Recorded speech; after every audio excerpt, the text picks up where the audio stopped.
Okay, hello. Hope you're doing fine. Our target this week is going to be to finish this chapter 4.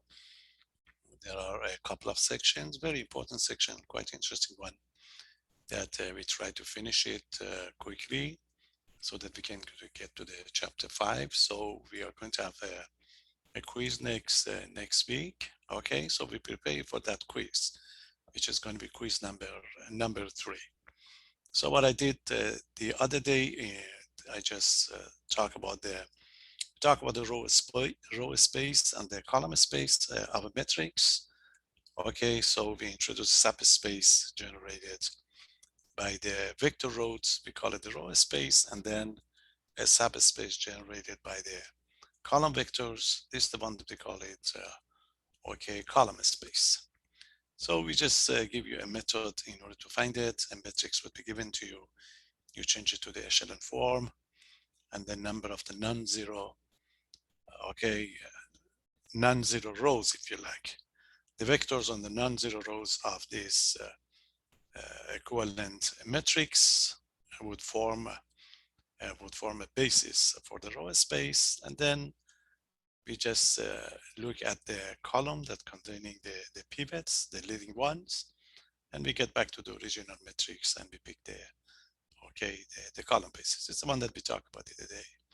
And then we define the famous nullity subspace. If a matrix is given to you, the zero set of a matrix, the set of all x's such that ax equal to the 0 is called a null set. Okay, a null set or nullity of a matrix. It's very famous for the function. We call it zero test. For transformation in future, we call it the kernel. So it's a very popular one. So I talk about it and I told you how we're going to find it. So you have to solve the system of ax equal to the 0, and the dimension of this system is going to be your nullity. There is, in section 4.8, there is a relationship between these numbers. There's quite a lot in 4.8. We don't need, you can read it yourself, but I'm going to quickly give you what we need to know from this section so that we'll be able to move forward. Okay, so let's go to my camera and try to give you a short idea of this section.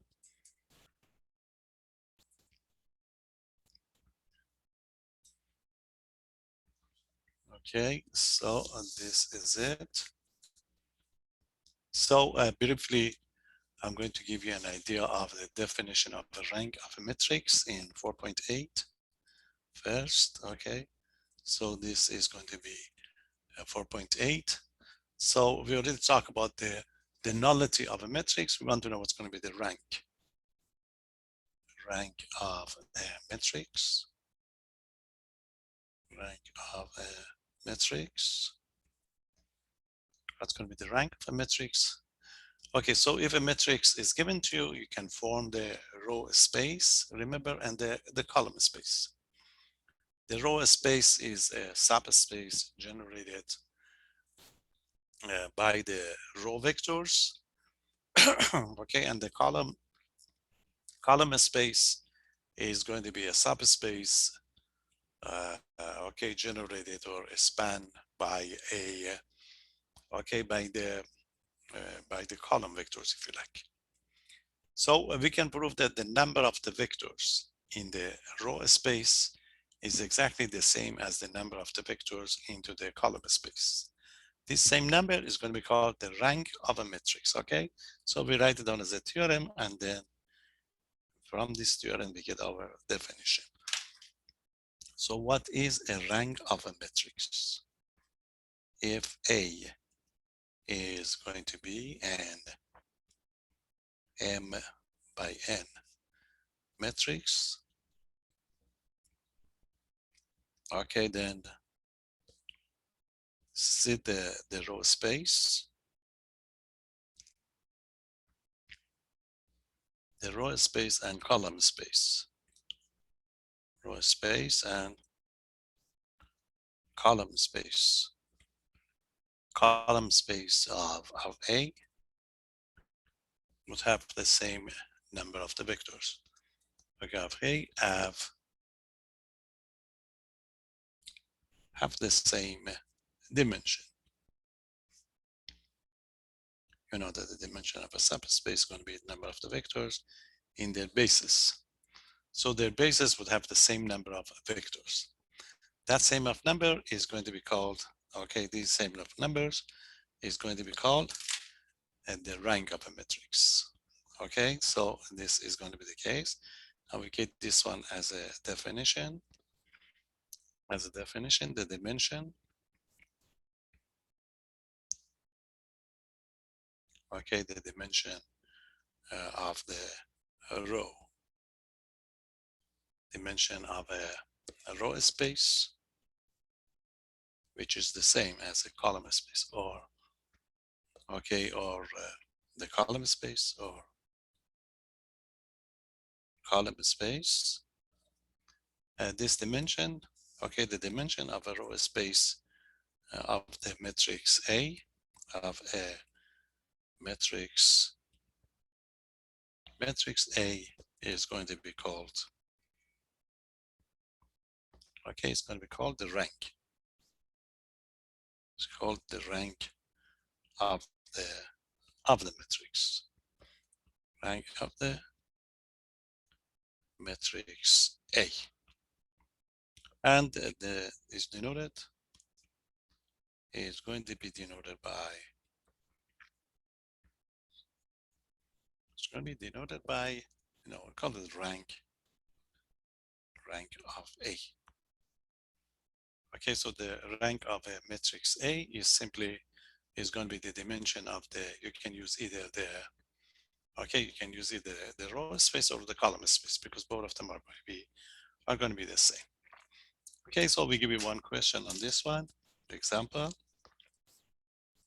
a matrix would be given and they ask you find the rank of a matrix. Okay, there you are, find the rank of the matrix, the rank of the matrix. And this is going to be the matrix, okay, the matrix A.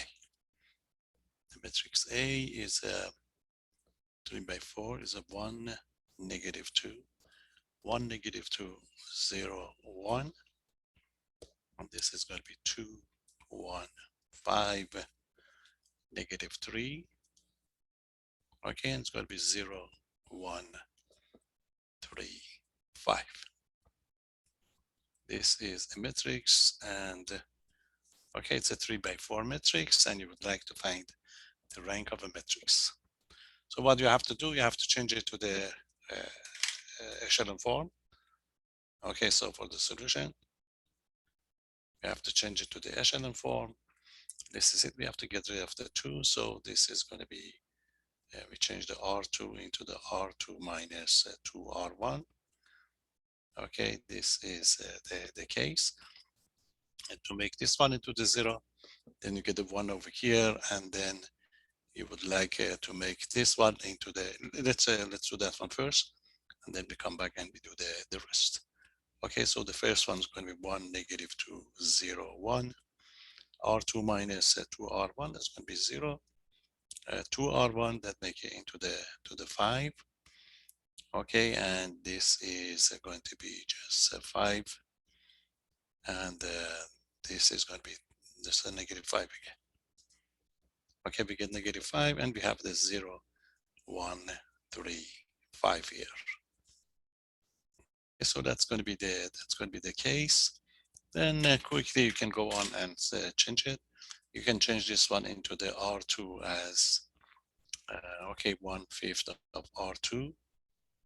And then at the same time, you can, we can simplify this one, because it's going to be 1, you make this one into the 0. Okay, so the R3, or we can do it, we can do it right there, it doesn't matter really. So this is going to be R3, if you like. You can change it to the R3 minus, okay, minus 1/5 of R2. So we do this 2 at the same time. So the result is going to be 1, -2, 0, 1, and you have the 0, 1, 1, -1, -1, and this is going to be 0, 0, -1/5 of the R2, that give you -1. Okay, that would be -1. This would be 2, and this would give you a +1. That make it to the 6. Okay, so we are almost there, because you get the 1, you know that echelon form only, and this is going to be 1, which is a 0, and you just divide this one by 2, and then you'll be done. Okay, so the R3 into the 1/2 of the R3. So the resultant matrix is going to be 1, -2, 0, 1, and then we have the 0, 1, 1, -1, and this is 0, 0, 1, and 1 and 3. Okay, so this is going to be the row echelon form, not row reduced, just echelon form. You get a 1 here, 1, 1, and as you can see, the number of the non-zero rows is going to be 1, 2, 3, and so automatically you know that those leading 1, 1, 2, 3. So the dimension of the row space or the column space, both of them are 3. So this means the rank is going to be, okay, the rank of this matrix is going to be equal to the 3. Okay, so if you call this one R, for example, then we can explain that R has, okay, three non-zero row vectors, okay, 3 non-zero row vectors, and so that's it. The rank of, okay, the rank of A is equal to the 3. It's the same as the, okay, the number of the is going to be the same as the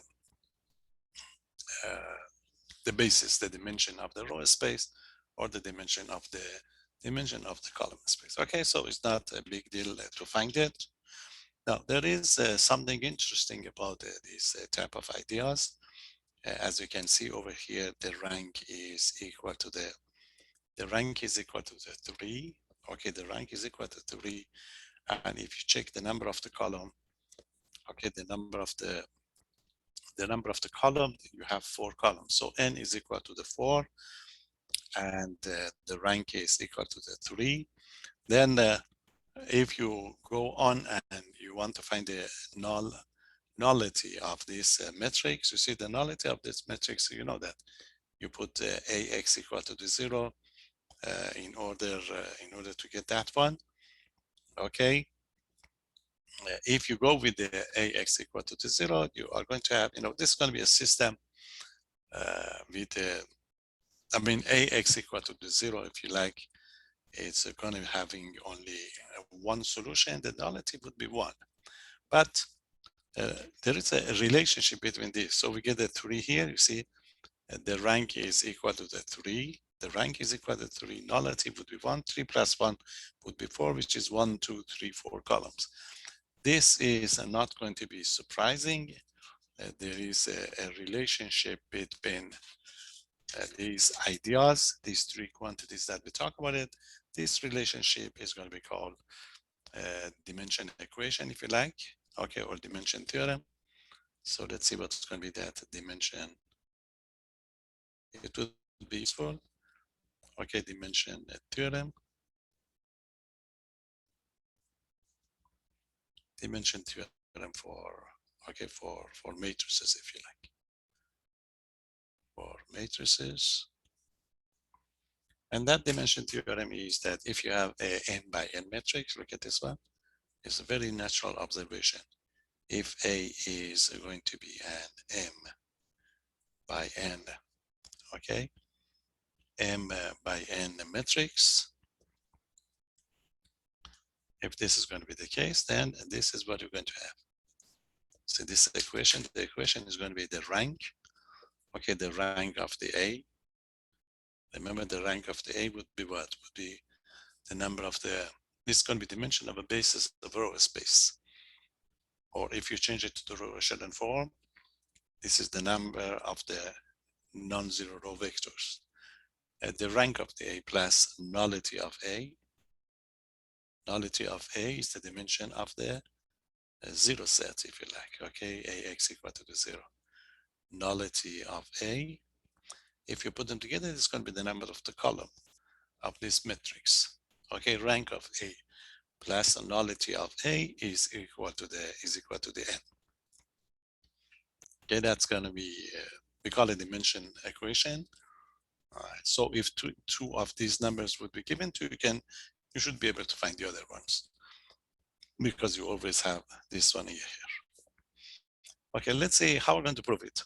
You see, the proof is going to be very easy to prove because let me write it down and explain it. You know that in order to get the nullity, in order to get the nullity, you have to solve the system of the equation of the form of AX equal to the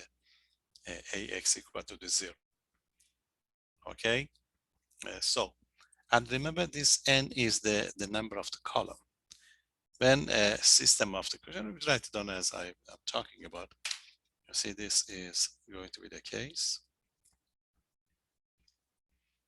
So in order to get this nullity, you have to solve the equation of AX equal to the 0. You have to consider that equation AX equal to the 0 to solve it. In order to solve that equation, that would be a system of the equation. That would be a system of the equation. This system of the equation would have n unknown, x1, x2, x3, up to the xn. And when we want to solve this system, remember, we work on the augmented matrix. When we work with the augmented matrix, we change it to the row echelon form, okay? Row echelon form, you are going to have two groups. You are going to have some free variables, if you like, and some, let me write down what I'm talking about. You see, this is going to be the idea. The idea is since, okay, since A has n column, okay, has n column, this system, you see this system, the system AX equal to the 0 would have what? N has n unknown variables, n unknown, okay, unknown variables. Unknown variables, you know, like x1, x2, x3 up to the, okay, up to the xn. So these are going to be your unknown variables when you want to solve the system. Now, when you change it to the row echelon form, you see the row echelon form. Look at this one. When we change to the row echelon form, you see this leading one. This leading one give you the answer to the variable. You see, this is, for example, look at this one. This is x3. That would be x3 equal to 3. Then that will tell you that you can find the x2, and that will tell you that we can find the x1. Okay, so these are going to be the case that we're going to have. In this case, you see all of them, you get the leading one over here. So you have the x1, x2, 3, you get an answer. But if you look at, for example, this type that we did before, look at this one. So the point about this one over here is that you have the x1, x2, x3, and x4. But when you change them, there are some, you see, this is going to be the one that there is no leading one here. When there is no leading one here, that will be indication that you're going to pick what? You're going to pick some free variables. So these two leading one, you see, these two leading one would give you only two of these variables. Two of these variables, and the left, they are not going to give you anything over here. But when we get this leading one, remember, when we get this leading one, this means these rows are not going to be are not going to be all zeros. And you know that when you form these, the number of the leading one will give you what? Would give you the number of the vectors, or we give you the dimension of the column space. The dimension of the column space and the rank is going to be the same. So when you form the matrix of AX equal to the 0, you are going to have two different types of the rows, if you like. The rows that containing the leading one and the rows that containing all zeros. The rows that containing all zeros, those give you the free agents, the free variables. The rows that containing the leading one, they just exactly give you the solution, and they just give you the dimension of the column space or the dimension of the row space. So the total number of the solution is going to be the solution that containing the leading one and the solution that containing the all zero ones. The condition containing the leading one is going to be just the rank of the matrix. These free variables are going to be a member of the null space that we did it the other day. Okay, so this is going to be a situation you're going to have. You see, for this one that we did before. So the dimension of the nullity was 2, because you get 4. You see 1, 2, 3, 4. 1, 2, 3, 4. You have 2 ones over here, so you'll be able. So the rank of the matrix is going to be equal to the 2. The leftover are variables, so that give you, okay, so that make into the 2, and the nullity would be also equal to the 2. So 2 and 2 would be 4, and that give you 1, 2, 3, 4. Okay, that's exactly what would happen over here. Look at this one now. You want to solve this system. So what you do, you change it into you take the A and you change it to the row echelon form. When you change it to the row echelon form, you are going to have two types of rows. Rows which are all zeros and rows that containing the leading one. The number of the rows containing the leading one is just the rank of the A. The number of the rows that containing the 0 give you the nullity. But when you add them together, you should have the exactly n solution. You see, that's a very, very nice proof. Okay, so since A has n column, the system AX equal to 0 has n unknown variables. Okay, unknown variables, which are going to be unknown variables. And these unknown variables are what? Are the leading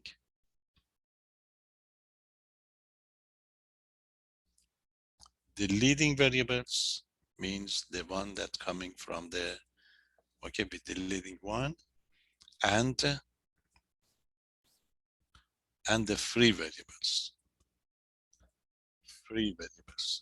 You may not get any free variables, okay? But two different groups, the leading one and the free one. And as we talk about it, so the number of the leading, okay, so this is going to be the case. So this means a number of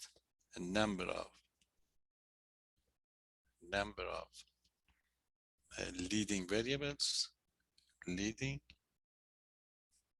variables plus number of free variables. The total number must be n. But number of the leading variables give you the column containing the leading one. This number is exactly what? This number is exactly the dimension of a column space. So these are going to be the dimension. Okay, these are going to be the dimension of the column space.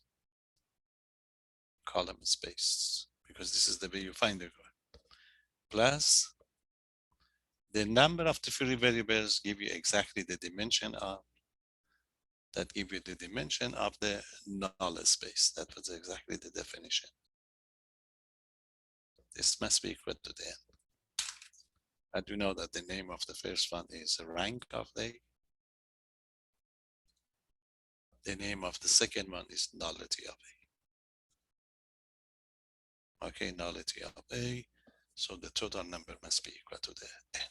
Very nice observation. And it's great theorem, it's just find a dimensional. Infinite dimensional, when we replace the matrices by function or linear transformation.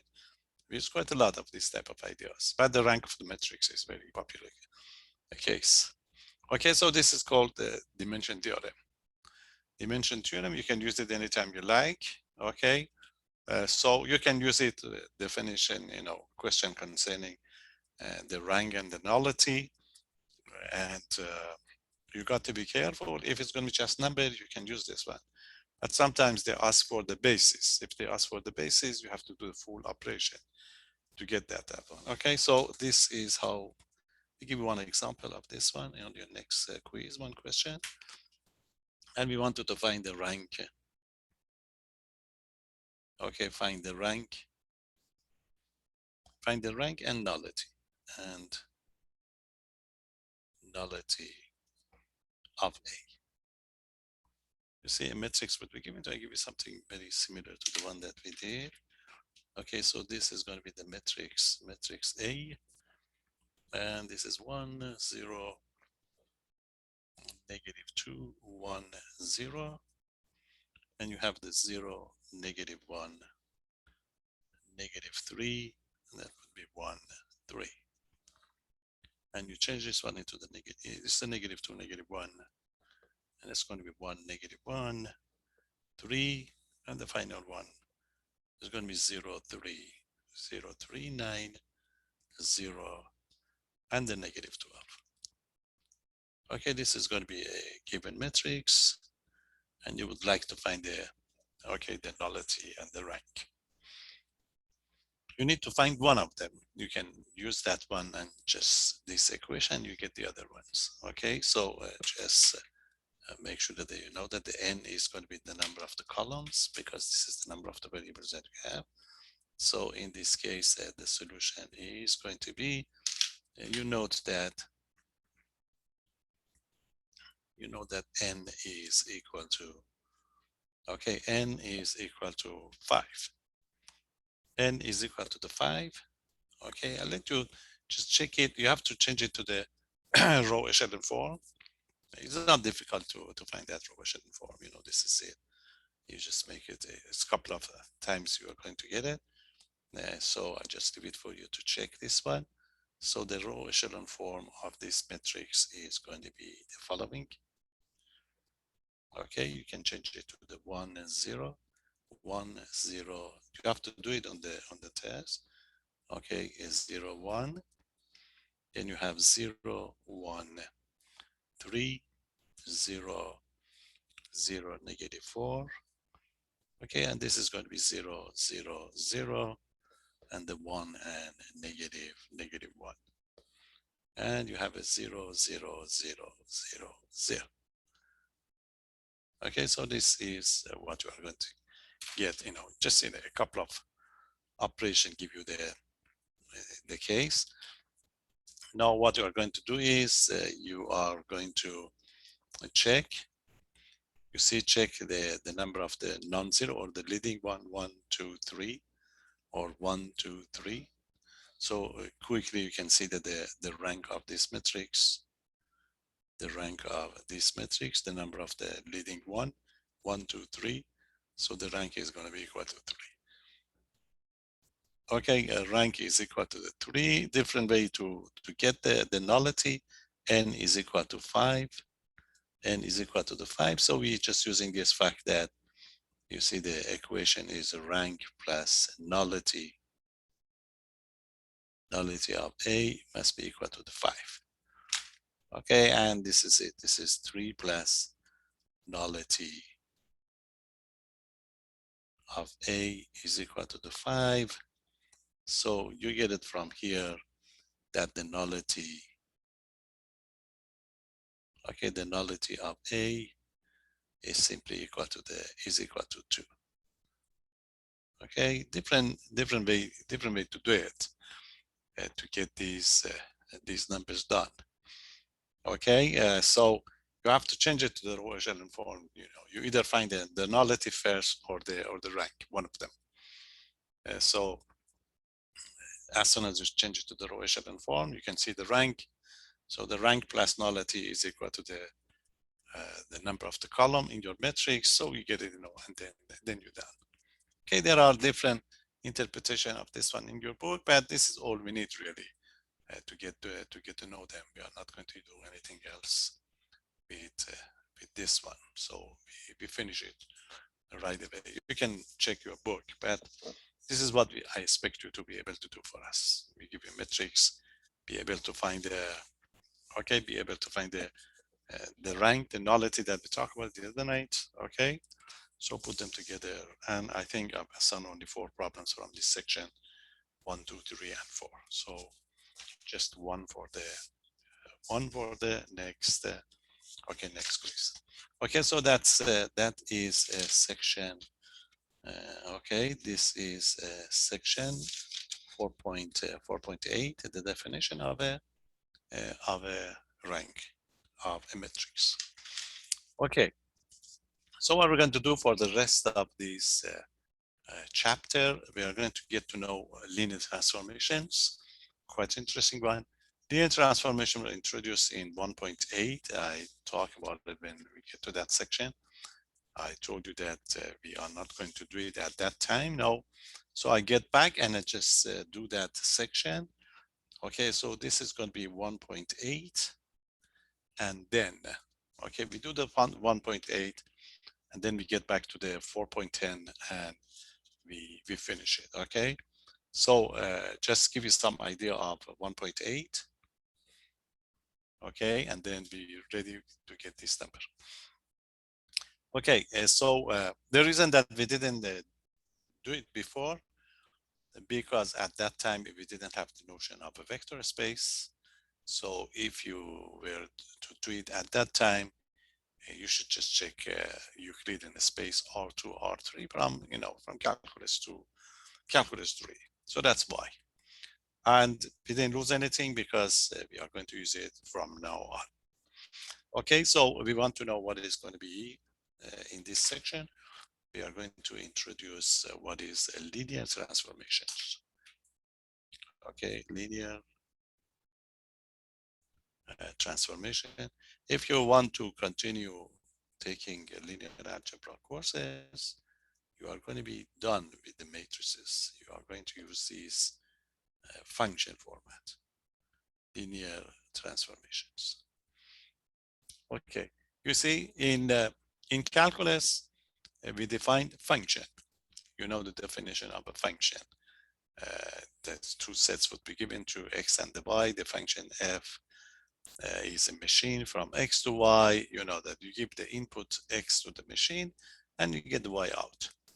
So in a case of the vector spaces are just set.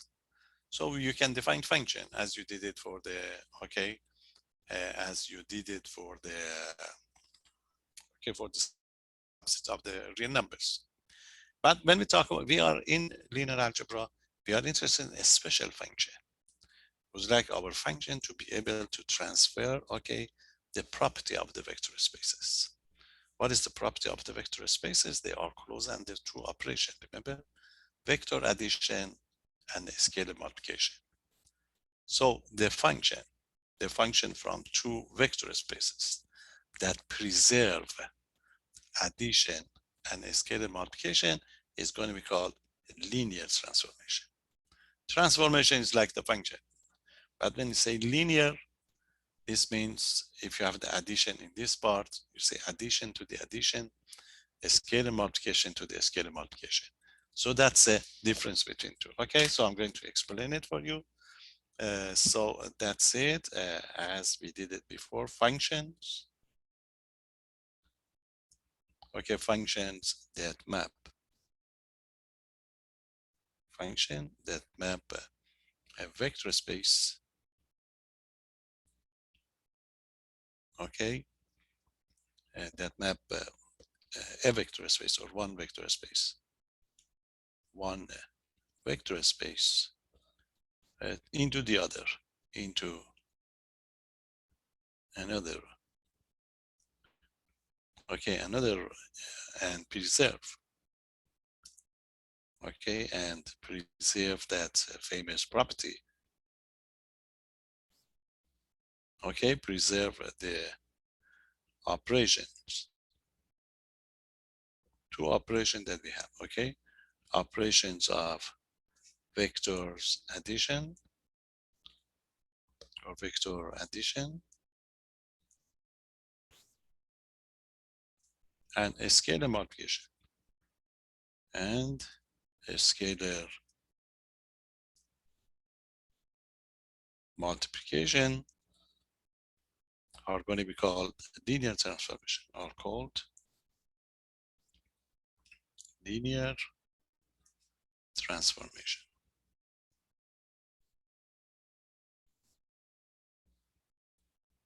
Okay, this is going to be the idea that we're going to have. Okay, so the definition is going to be, just give me two of these. Now, if V and W are given vector spaces, so what does it mean? This means they have the operation of the vector addition and the scalar multiplication, each one separately, okay? And so if V and W are given vector spaces, then the function, okay, the function, we usually go with the t, the function t from V to W. Okay, function t from V to W is called a linear transformation. A linear transformation. Linear transformation of V, of the vector space V into W.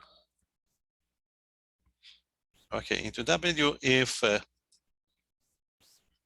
following condition,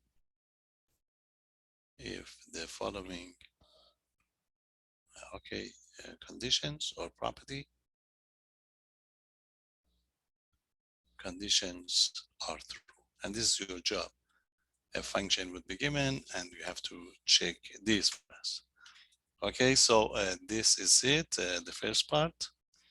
The first condition is going to be T of, let's say, U plus V, two vectors in V is equal to the T of U plus T of V. These are going to be true for all vectors U and V in V.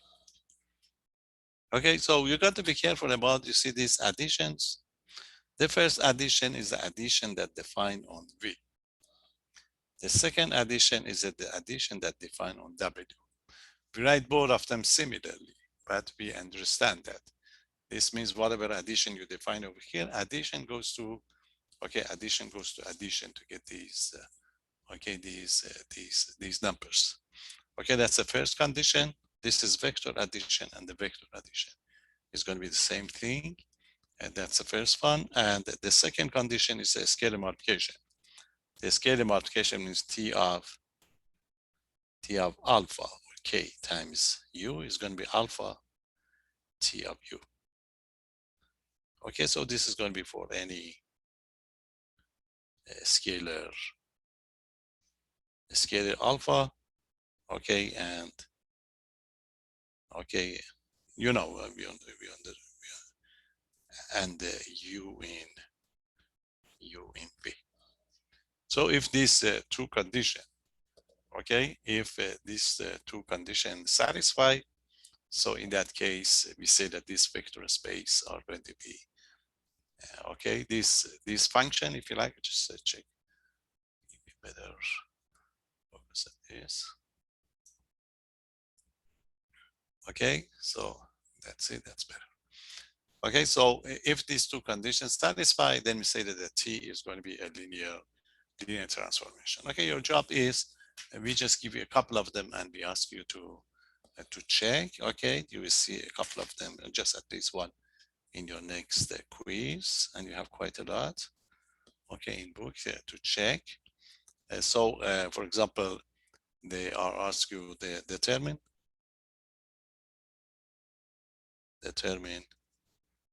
if the given function, if you like, the given function, they are function as in calculus, determine if the given function is a linear transformation. It's a linear, okay, transformation. Linear transformation, you know that between those vector spaces that we're going to have. So we check the first one. Let's say, okay, to check the first one, this is it, you've been defined as something like T of, let's say V1 and V2 is equal to, they are vectors, okay, is equal to the V1 minus V2, comma, V1 plus 2V2. Okay, this is going to be the vectors that we're going to have. So these are going to be two-dimensional, and the T is between, okay, this is going to be the T. So T is going to be a linear transformation. T is going to be linear transformation from R2 into R2. Okay, just the two-dimensional vector spaces. Okay, you want to check this one to get this result. Again, it would be useful for you to check because they are vector space. This T must transfer 0. So you better check, you don't have to, but you better check the 0. You see solution is going to be, first thing to do is just note that if you write a T of 0, 0, you see this is going to be just 0, 0. Because if it's going to be linear transformation, you see the 0 in the one vector space must goes to 0 to the other one, okay? So sometimes we write a T of 0 is equal to the 0. Okay, the vector 0 in this set can be transferred to the 0 to the other one. Check this one first. Okay, then check the first condition. Okay, the first condition that we're going to check, and just get two of these. Okay, so we're going to suppose you have one vector u is equal to the v1. Okay, this is it. You may call it u1 v1. It doesn't matter. Okay, so you can stay with the u is going to be equal to the u1 u2, and okay, and the v is equal to the v1 v2. And this is it. Then start with their addition. Okay, then you want to check if 2 of u plus v form the u plus v. Okay, you know that this is it. U plus v is going to be T of what? T of u1 plus v1, comma, u2 plus v2. This is going to be your definition that you're going to have. Okay, now use it here, use the definition here. So according to your definition is going to be what? Is going to be equal to the difference between these two. So it's going to be u1. Okay, this is it. It's going to be u1 plus v1. Okay, minus the other one, u2 plus v2, comma, v1 plus 2v2. So the first one, which is a u1 plus v1, and plus 2 times, okay, this is it. This is going to be your v1 and 2u2 plus v2. Okay, you have to do the algebra to break them apart to just make sure you arrive at the t of u1 plus t of v1. T of u1 would be u1 minus u2, and u1 plus 2v2, etc. And if just move around these conditions, you will get it. Okay, so just put whatever you like together. So I'm going to put these u1. Okay, if you put them together, this is going to be u1 minus u2. Okay, and then I have the, okay, and then I have the v1 minus v2. Okay, that's the first part. For the second part, since you want to find this in this part, so put the, okay, so what you are going to have is going to be u1. This is going to be your u1 plus u2, and the other one is going to be 2 times v1, u1 plus 2u2, sorry, and this is going to be v1 plus okay, this is u1 plus 2u2, and this is going to be v1 plus 2v2. Okay, just you know that what you are looking for. You see, you are looking for the u1 minus u2, u1 plus 2u2, plus the same thing for the v. So now break them into what you are interested in. So it's going to be u1 minus u2, comma, u1 plus 2u2. You see, then plus, now you do this one, it's going to be v1 minus v2, comma, and then you are going to have, okay, that's going to be your u1, u2 plus, you see, this is going to be a matrix form, a vector form, and this is going to be, so that's going to be u1 minus v1, and the second one is going to be v1 plus 2v2.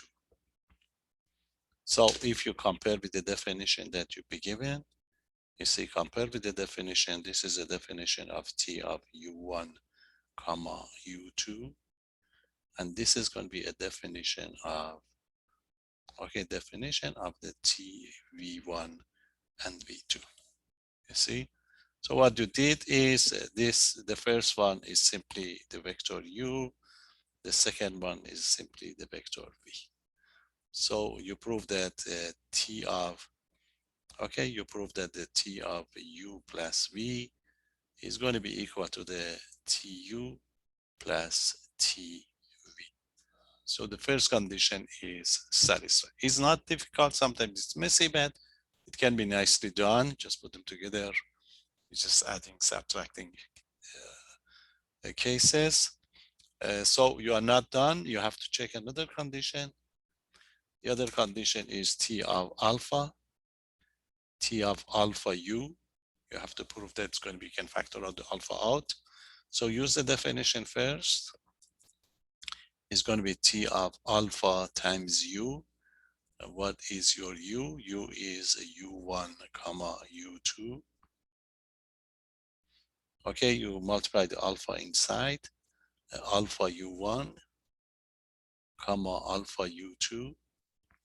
Use the definition of a t. Definition of a t is, you see, that's the difference of the first one and the second one is going to be t of, okay, there's no t.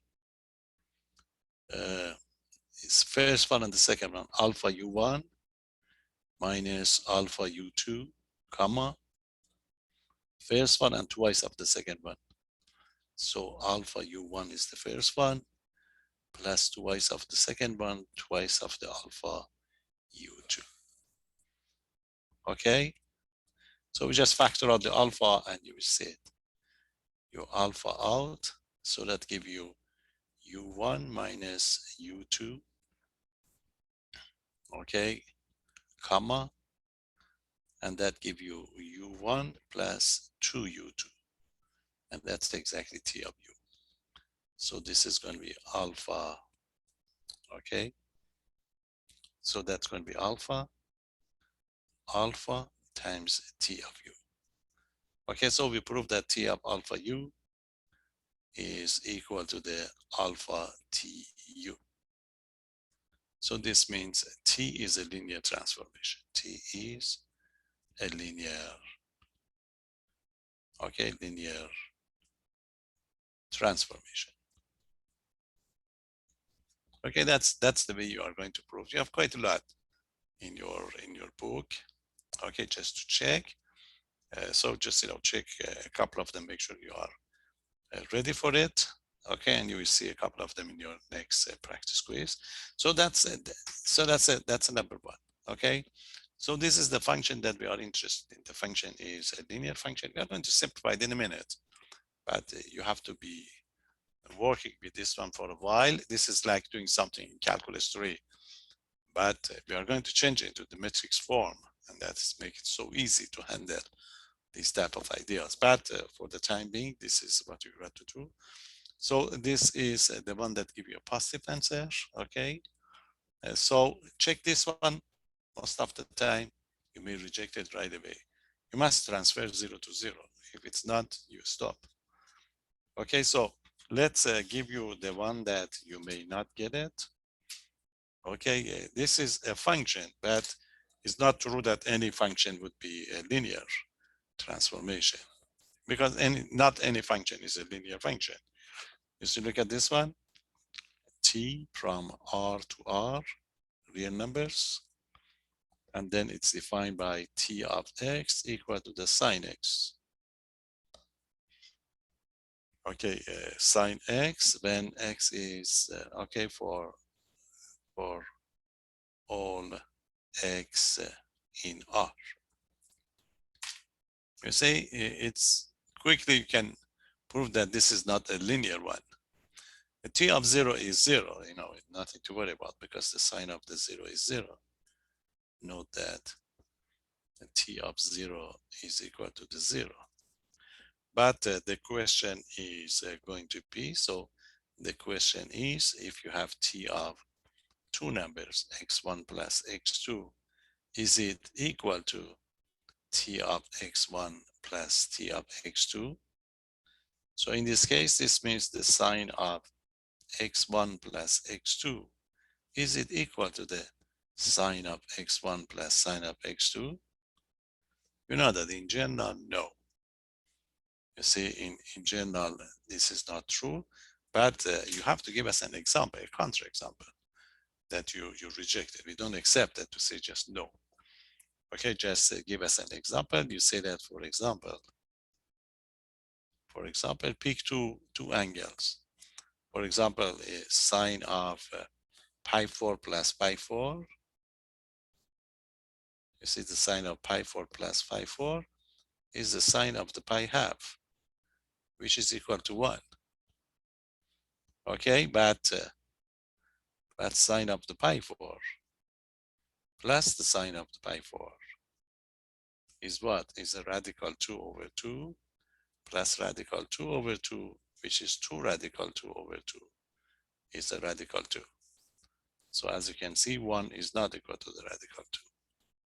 So the function, okay, so t is not a linear.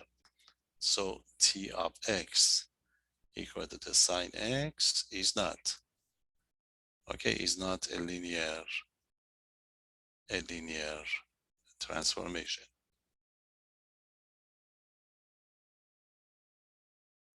Okay, so it's not a linear transformation, and then you're done. So so we are going to call it a linear transformation. Okay, a linear transformation if you can preserve the addition and the scalar multiplications. There are some easy observation that we are going to use it from time to time without any proof. So this observation is going to be very useful. The observation is that if T is a linear transformation from V to W, it's going to be a function that preserves addition and scalar multiplication. If E is a linear transformation, a linear transformation,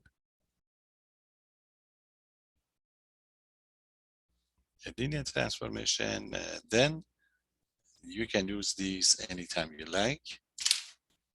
The first one is the one that I talked about it. T of 0 is equal to the 0. It's very easy to prove because you can, you can write 0 as what? 0 times 0 or 0 plus 0. Then you just prove it that T of 0 must be equal to the, must be equal to the 0. Different way to do it. You see, for example, T of 0 plus 0. If it's going to be linear transformation, so it's going to be T of 0 plus T of 0. So this means you have T of 0 is equal to the 2T of 0. If you solve for T of 0, T of 0 would be 0.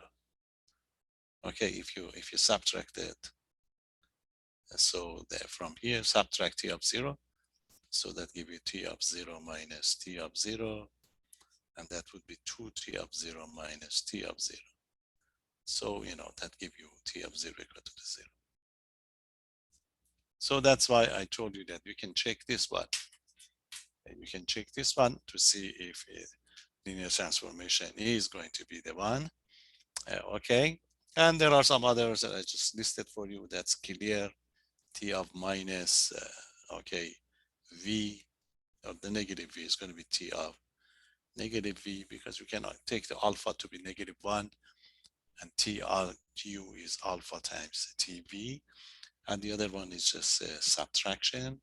So if you have T of U minus V, it's going to be T of U minus T of V. Again, you can write addition U minus V as, you see, U minus V is the same as U plus negative V.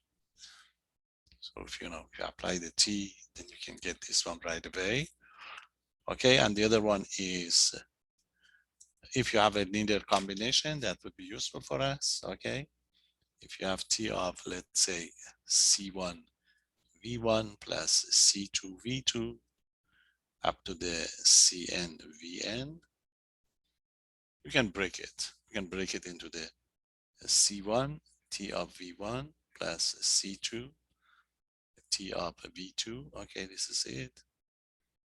Sorry, this is equal to C1 T of V1 plus C2 T of V2, etc. You can have it for 2 or more. So basically, that would be very useful. The linear combinations, okay, the linear combination of the vectors would go to the linear combination. Okay, so this is going to be a very good one. Okay, now these examples are like the function of several variables in calculus, but the one that makes things so easy for us is what is a relationship between this linear transformation and linear transformations and matrices. Okay, so that make it interesting for us. So what we are going to do is we are going to tell you that we can easily define a linear transformation by a matrix. So this next example would have a special name, and you have to know it, and we do everything with this one. That makes things so easy for us in linear algebra. So what is this one? This is a linear transformation. You must know everything about this one, okay? A linear transformation, that's a name, defined by a matrix. You must know this one by name. Okay, a linear transformation defined by a matrix. What does it mean? This means that you give me a matrix, I give you a linear transformation corresponds to that. Okay, so how I'm going to do it? If A is a given, okay, a given M by n matrix. Okay, so you give me that. Then I'm going to define a linear transformation. Then a linear transformation. A linear transformation. What is the linear transformation? This is the way we define it. T sub A. Okay, because it depends on A. T sub A, we define this one from Rn. N is the number of the, okay, in the column. N to Rm. Make sure that you know the domain and the range of this function. So a linear transformation, Rn to the Rm, which are going to define by where the definition T of A at X. X is going to be a vector in, in Rn. So the definition would be A times X, A times X. Okay, so this is how we define this function. T of X is A times X. What is A? A is the given matrix. So what is X? This is it, where X is a vector in Rn. We call it a column vector, is a column. Okay, a column vector in Rn. Okay, now quickly we are going to tell you that this is a linear transformation. Why? Say there you are. Note that we define that it preserved the addition. So if you give me two vectors, T of A of X plus Y, according to the definition, is going to be a matrix A times X plus Y. Remember, those multiplication of matrices are associative or distributive. You can distribute it. It's going to be AX plus AY. Okay, you know that the AX is what? AX is T of A at X, and this is T of A at Y. So I prove that this preserved the addition. Let's see, that preserved the addition. Okay, now I should show that it preserved the scalar multiplication. There we are, a scalar multiplication. So if you give me something like T of alpha times X, according to definition would be a matrix A times alpha X. And we did this type of operation in matrices. Remember, we can move this alpha out. It's going to be alpha times A times X. So it's going to be alpha T of A of X. So T of A of alpha X is equal to the alpha T of AX. Okay, so nicely we proved that. So we proved that the TA is a linear transformation. Linear transformation. So you can use it anytime you like without any proof. But must know the name. The name is a linear transformation defined by or associated. Defined by the given, okay, the given matrix. Okay. So this is going to be the case that we have. Okay. Now the question is going to be, so if you give me a matrix, I can define one of those for you.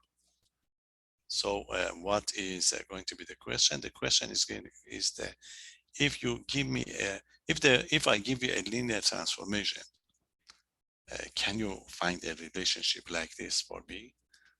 Okay, so if you give me a matrix, I give you a linear transformation.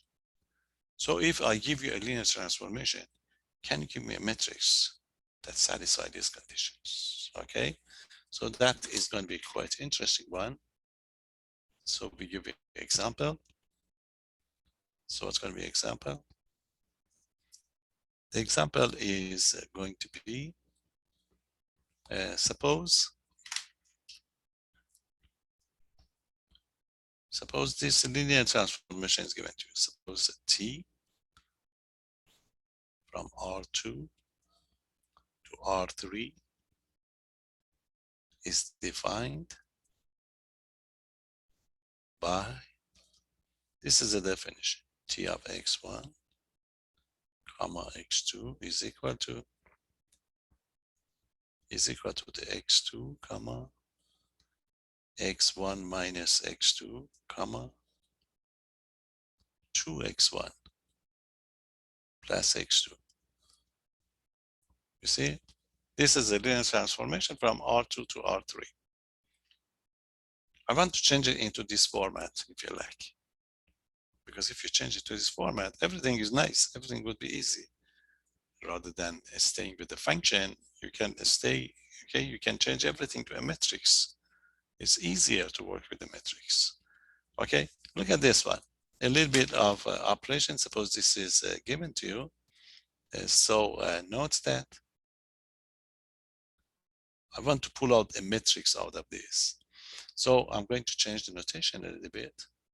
So this is going to be kind of a column matrix, a column vector, if you like. This is it. So what I'm going to do is I'm going to change everything into the column form. So this is a three-dimensional vector. So I write it down as what? I write it down as x2, x1 minus x2, and this is going to be 2x1 plus x2. I haven't done anything right. These are vector, three-dimensional vector. You know that each vector is going to be just a column vector, column matrix. So a little bit of algebra.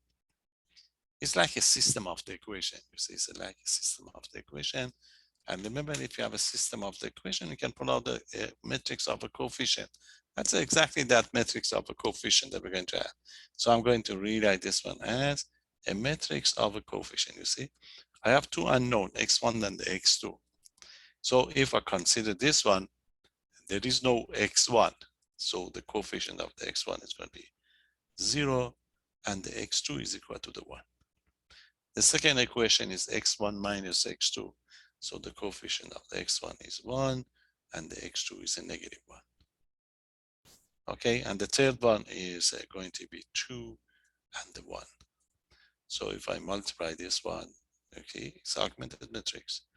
So I multiply by what? I multiply by x1 comma x2. I get back to the one that I have here.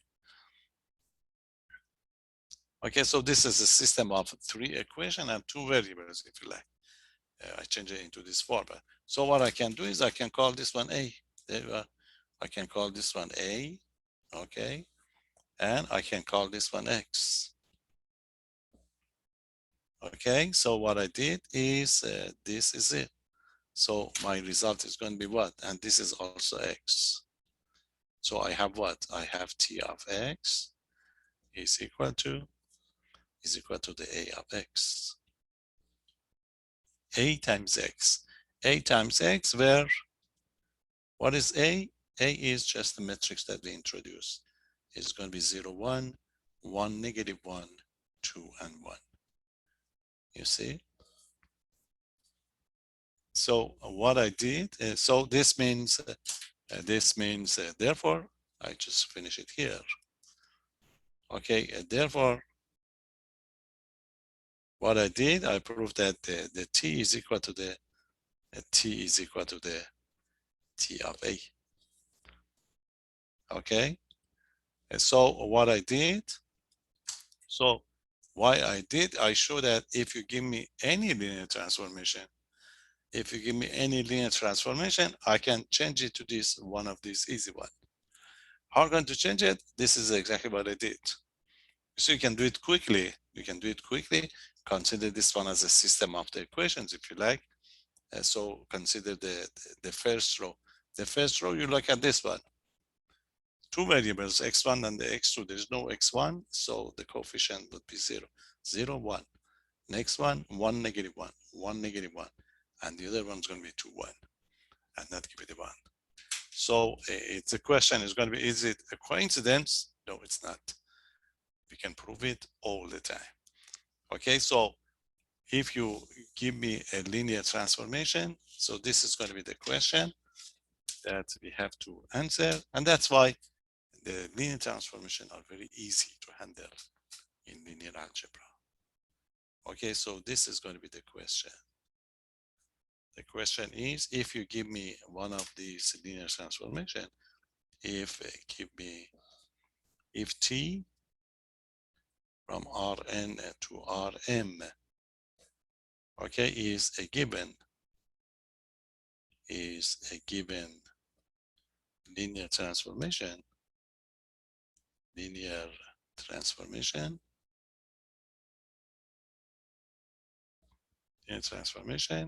okay, then the question is going to be, then, I show how, but I just want to know how can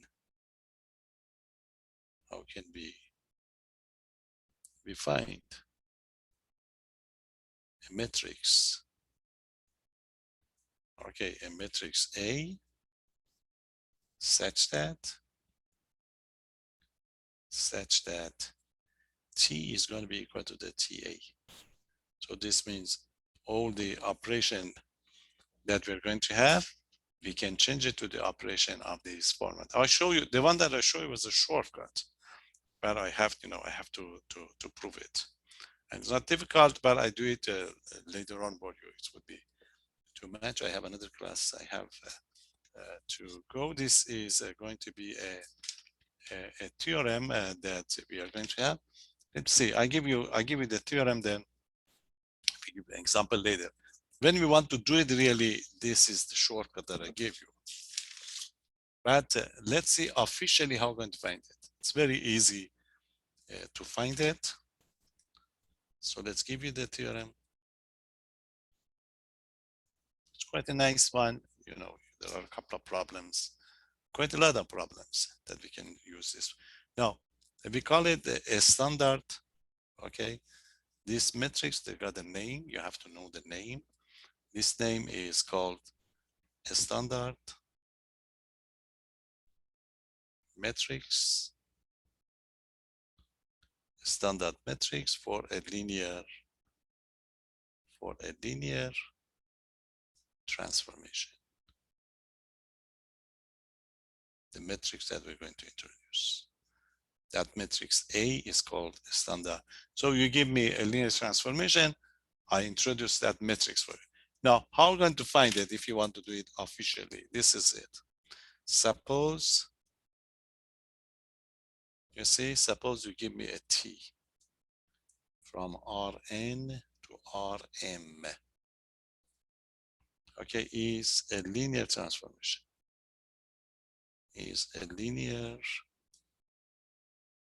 Okay, it's going to be a linear transformation. If this is going to be such that, okay, such that for the standard basis, remember the standard basis those 0, 1, 0, 1, 0, 1, such that for the standard basis,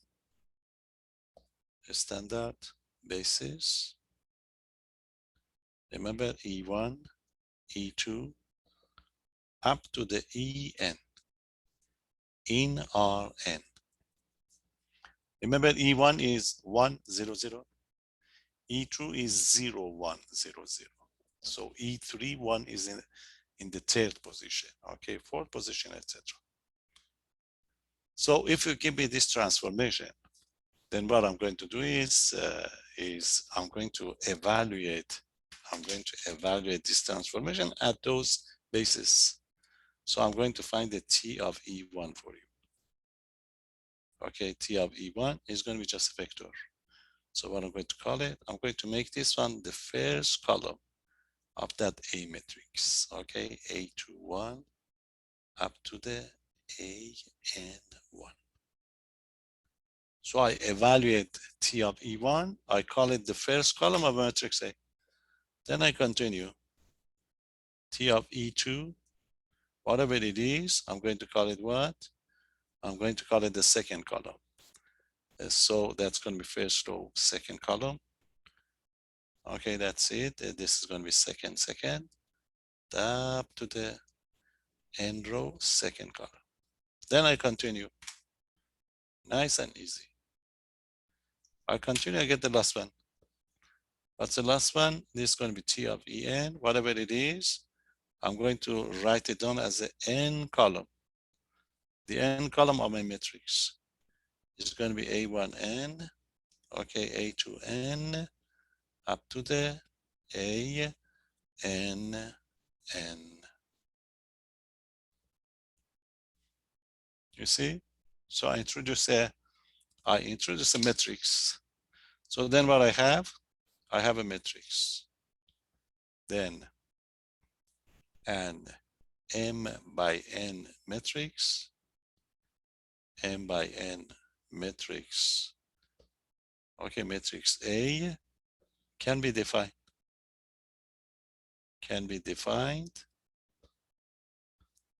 by the one that I introduced. So what's a matrix A? That is the matrix. The first column is just whatever you have here, T of E1. That's the first column. The second column going to be T of E2. The one that you got over here, okay? You go to the last one. The last one is T of En. So it's a function. You evaluate it nicely. That's going to be the one. Okay, and the property of this, then A is defined, and can easily see that T of X is exactly A of X. Therefore, T is equal to the TA. This A is going to be called a standard matrix. Okay, A is called the standard matrix of T. So in all the problems they ask for it. This is just the way we prove it and we get it. But in practice, we can use the shortcut. In fact, it's very easy to prove. You see, it's very easy to prove. I just write a brief proof for you. See, note that. How am I going to prove it? You see, remember, if you give me a vector x, which is x1, x2, up to the xn, if x is a vector in Rn, remember x is a linear combination of this. X is equal to what? X equal to the x1 E1, x2 E2, up to the xn En. It's like in three-dimensional, we get ijk. Remember, 2i plus 3j plus 5k. Apply t. You see? If you apply the t to both sides, it's going to be t of x is equal to, okay, it's going to be t of all of them. And we already talked about it. You can expand it. Remember, x1, x2 to the xn are scalars. So this is going to be what? It's going to be x1 t of E1 plus x2 t of E2 up to the xn t of En.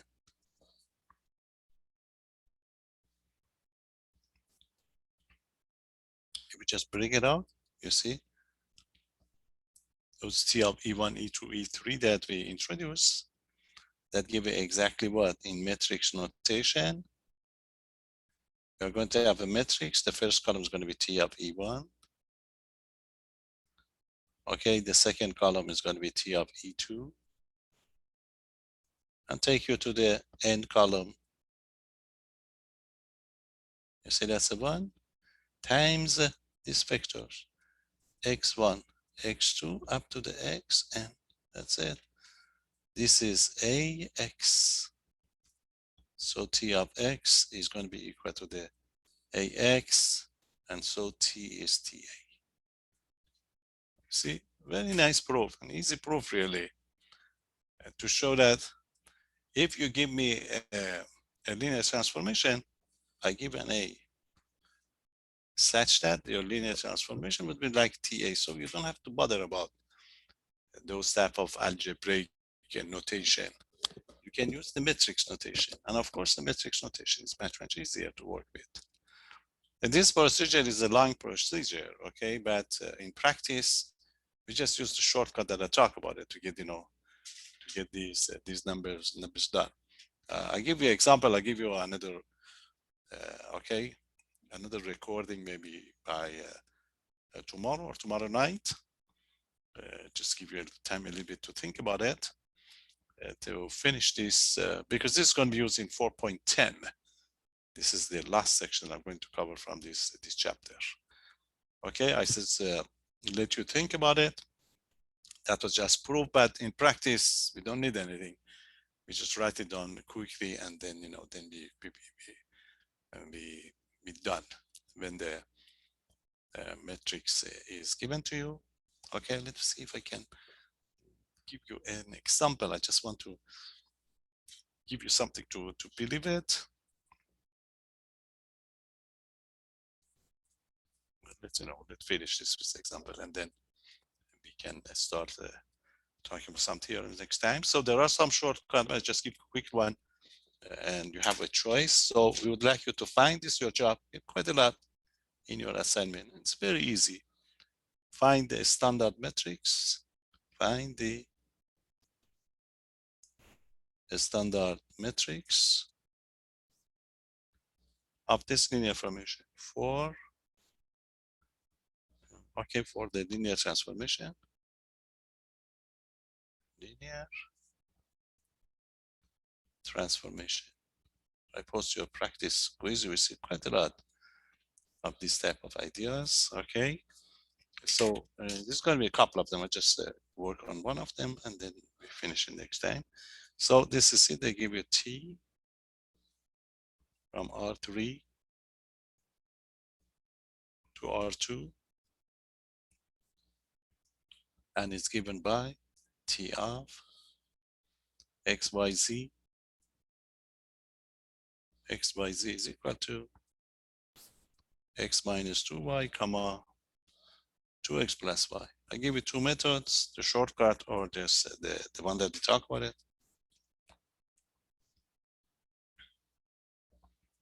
Remember, this is going to be from Rn. It's going to be Rn to the Rm. So your method is going to be 3 by 2.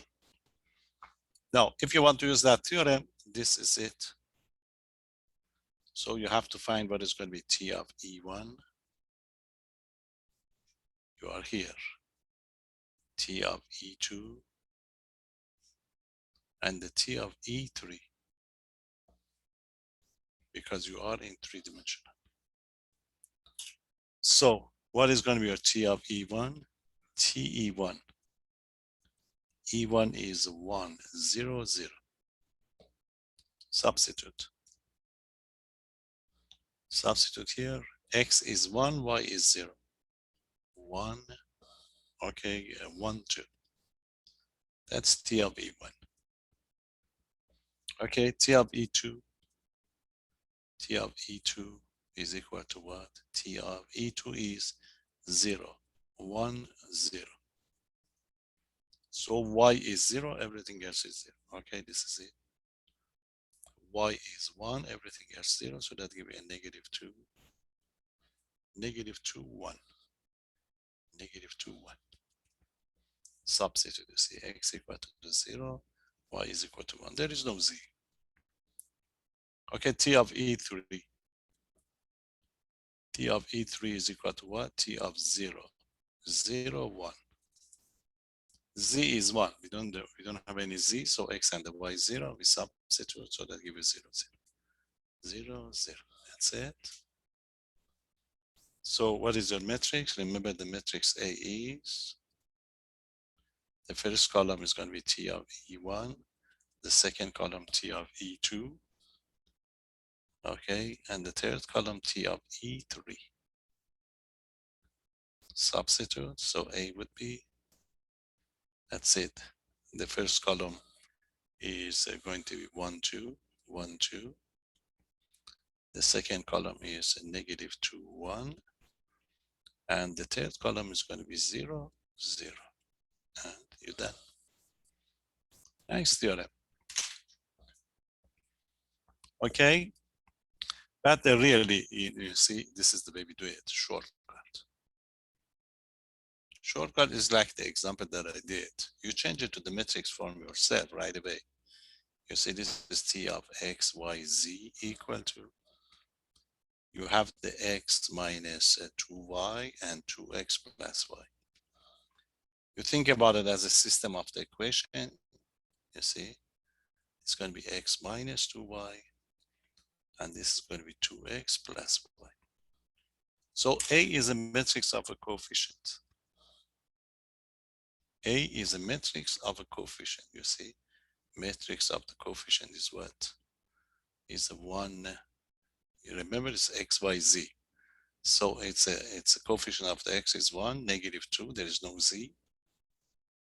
And always going to be 2, 1, there is no Z. Okay, it's times, times X, Y, Z. And they ask for the A. So A is 1, 2, negative 2, 1, 0, 0. So we go with the second method really, rather than the first one. First one is good, it's nice. Sometimes you need it. But we just look at this one, you see this is X, Y, Z. So just system of the equation. 1, negative 2, 0, 2, 1, 0. And then give you the matrix. Okay, so I should give a couple of more examples. I give you more examples. We are done with that introduction from 1.8. Then we can get it to the 4.9. 4.10 is the one that we are going to consider and be finishing. Okay, so that was a review from the first part, 1.8. Okay, so study this one. I'm going to post that. So I give you another one, and that would be 4.10. Probably I will try tomorrow night, or at least by Wednesday. I post a practice quiz because we get quite a lot of these. So we can, start looking at those numbers. Okay, have a good one. If you have any question, anything, just email me. You want to come to my office hour, which is Monday and Wednesday after evening. Just send me an email. I'll be happy to arrange the time for you. Okay, so have a good one and take care. Bye-bye.